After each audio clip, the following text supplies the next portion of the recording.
দেখুন বন্ধুগণ, এটা হলো গিয়ে লোকাল শিম।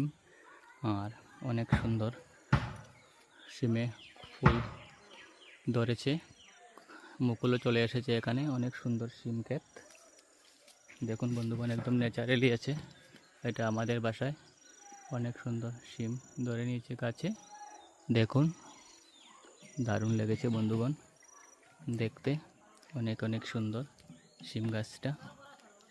এই যে এখানে শিম ধরে নিয়েছে, দেখুন অনেক সুন্দর শিম ক্ষেত। দেখুন, আমি ভিডিও করছি, এগুলো লোকাল শিম। ওই যে এখানে অনেকটি শিমের কলি এসেছে। দেখুন, এখানে অনেকটা ফুলও ধরেছে শিম গাছে। দেখুন বন্ধুগণ, দারুণ দারুণ অনেক সুন্দর। এই যে এখানে ফুল ফুটেছে শিমে। দেখুন কেমন লাগছে ভিডিওটা, আমাকে একটু কমেন্টসে রিপ্লাই করবা। এই যে এখানে পুরোটা ফুল ফুটে এখানে কলি চলে এসেছে শিমের। বন্ধুগণ দেখুন, এটা অ্যাকচুয়ালি লোকাল শিম আমাদের এখানে।